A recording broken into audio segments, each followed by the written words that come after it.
They're lost, mija. One day those dummies will wise up to your brilliance, and when they do, it'll be too late. Esme opened her eyes to find her tia Rebecca looking thunderous. She had always been Esme's #1 fan. Even back when Esme would make short films on her phone about events in the neighborhood, Rebecca would always sit down and watch, fully focused on her creations. She never hesitated to give her serious feedback. "Thanks, tia," Esme said wearily. She was grateful for their love and support, but she was too exhausted to go into the nonsense reasons the producers gave her for passing.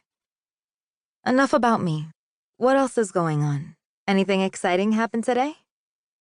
To Esme's surprise, they didn't push her to share more about her meeting. Instead, every one of them shifted their expectant gazes to Esme's mom, who in turn got that look she only had when she was about to hit Esme with a strong dose of the Dominican guilt trip. She braced herself. "¿Qué pasó, mami?" Ivelisse didn't answer immediately, making a show of leaning over to get something that was sitting on the table. The energy in the room changed as soon as Ivelisse grabbed the white envelope. The tias all had their eyes on the piece of paper like it was a ticking bomb. For some reason, Esme noticed that the vintage Tank Française watch Ivelisse never took off glinted in the light of the small lamp on the table. The gold Cartier watch had been a gift from Esme's father, and even after everything he'd done, Ivelisse cared for it as if it was a rare treasure. "This came for you today, mija," her mother said, bringing her out of her thoughts. Esme narrowed her eyes at the name on the upper left corner of the envelope.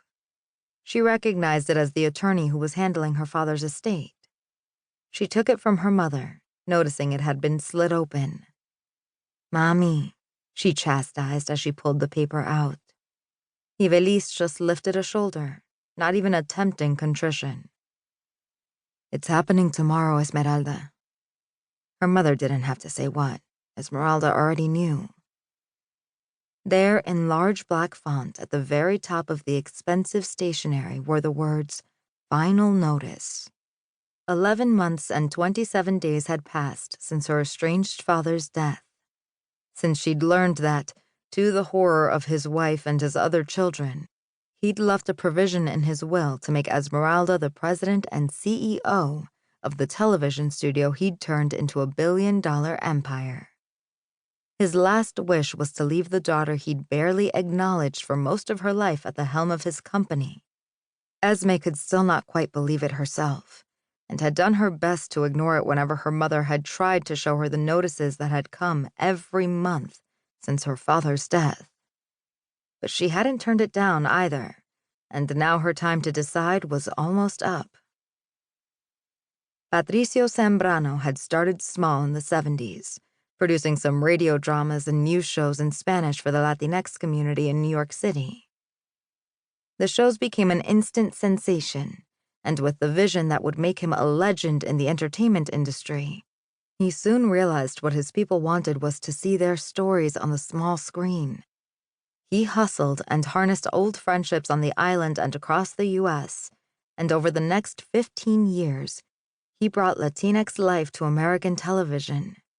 He'd been innovative, gutsy, political, and unapologetic about showcasing the culture, and the end result had been Sambrano Studios, the first all-Spanish, all-color network in the United States. Her father built something out of nothing with his ingenuity and raw talent. An Afro-Dominican man with barely a 6th-grade education had done all that. But as sharp as Patricio had been with his business, his personal life had been messy and undisciplined. Esmeralda herself was the result of one of the more chaotic times in Patricio's life. Only weeks after becoming engaged to the daughter of a Dominican financier, he married her, consolidating his ability to expand the studio's interests. It was a bold move that gave him the resources he needed to fully realize his dreams. It had been a surprise for everyone, especially Esmeralda's mother, who had been in a relationship with Patricio for almost 5 years and only found out about the wedding when she heard about it on the Sambrano Evening News. She'd been pregnant with